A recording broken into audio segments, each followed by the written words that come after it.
I wasted years waiting for success to just click.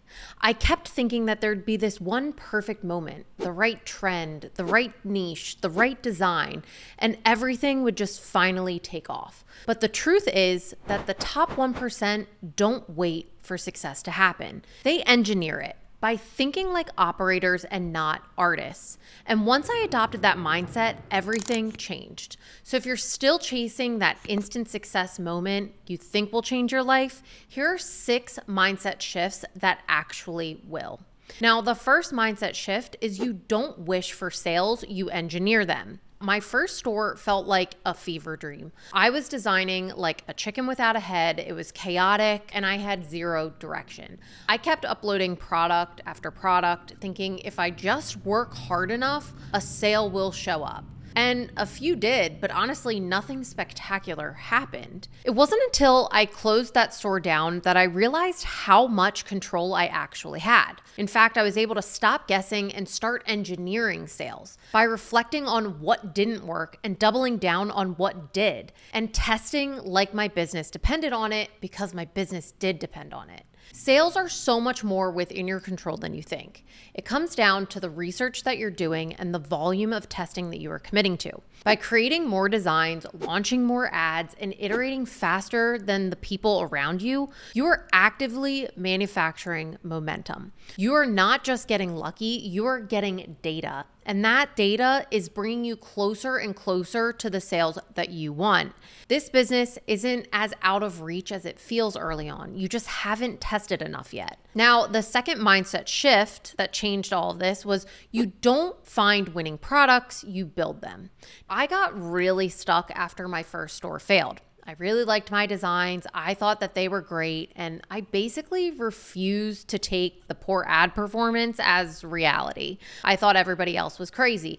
And I convinced myself that maybe t-shirts just didn't work. So while I was prepping to shut down the store, I actually did a mini revamp. So I took the same designs that I couldn't sell on t-shirts and I slapped them on new products like Yeti coffee mugs and wine glass tumblers, stickers, you name it. Chris even told me, he was like, this isn't going to work. But he was like, if you want to go and waste money, then go ahead, be my guest, try it out and learn the hard way. And surprise, surprise, that didn't work either because I wasn't building any winners. I was just recycling designs that failed to connect with a buyer. And the whole point of this is I fell into the trap that so many new sellers do. We think that if we offer everything, we'll increase our chances of selling something. But all that does is create confusion for you as well as your buyer, because your buyer is landing on a page that just looks like random products threw up on a website. Now, winning products are built. They're not discovered. You build them by refining your design approach, understanding your customer better than they understand themselves, and making intentional choices that trigger an emotion in your buyer. If your homepage looks like a garage sale, it's going to overwhelm people. Energy goes where focus flows. So obsess over one product. Learn how to spark an emotional reaction through it. Get really good at that, and that's how you are going to build your winner. So if you're somebody who's struggling to build your winner and you're looking for a community where you can get access to free trainings as well as other free resources, then click the link in the description below and join my free school community. There, you'll gain access to our 31-hour course as well as a bunch of free resources that you can use to help get your print-on-demand journey started. So click the link in the description below to get started. We'd absolutely love to see you there. Now let's talk about mindset shift number 3 that changed the way that I think about success. And that's that the top sellers don't scale personal opinions, they scale what works. Now, even though the ads were showing me the truth, I didn't want to believe it. My first store, like I've said before, and I'll say it 1,000 times, had no real niche. The niche was simply designs that Meg liked. And the only feedback I was getting was really from my parents and my friends when I was showing them designs. And of course, they were going to be really nice and say that everything looked great. They thought the designs were awesome. But when I finally ran the ads, I wasn't getting the same result from the market. My buyers, or lack thereof, didn't agree. And that's when I realized that the market didn't care about what I liked. And I had to completely remove myself emotionally and look at what the data was actually telling me. Even if the data said this is bad, that was still useful data. That was feedback. That was direction telling me don't do anything like this again. Stay away from that and go towards something else. And the truth is, what you like might not be what the market wants. And that's completely okay. It's not saying that your designs are terrible and that you suck and that you should give up. I understand you definitely will take it personally the first time that it happens to you, but honestly, you have to get used to it. I didn't let that stop me. I didn't let it personally affect me to the point where I quit print on demand. I looked at the data and instead I let it guide me. That is what the top sellers do. They scale what is working based off of data and analytics and not what they hope will work. Yes, we want nice designs, but we also need designs that convert. So you have to let go of some of your favorite pieces maybe if the market doesn't want it.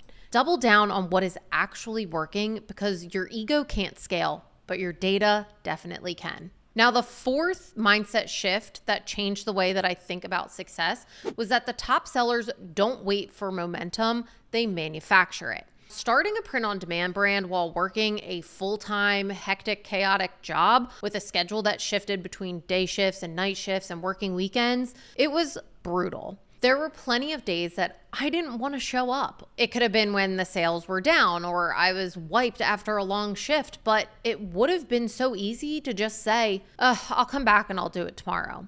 But I didn't. You don't wait for momentum, you manufacture it.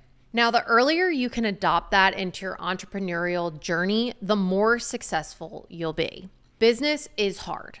There are going to be days when the last thing you want to do is sit down and do work. But it's no different than your 9-to-5 job. And that's how we have to think about it. You can't just call out every time that you're just not feeling in the mood to work. You have to show up anyways. And we need to treat the business the exact same way. But for some reason, once we get a little bit of control, we feel like, I'm a business owner. I don't have to show up if I don't want to. When you run a business, it's 100% in your control. And that's the trap. Because technically, you can skip a day if you want. But that's exactly when you shouldn't. Business isn't about feelings. It is about discipline. And it is about pushing past what is easy today for what you actually want down the line.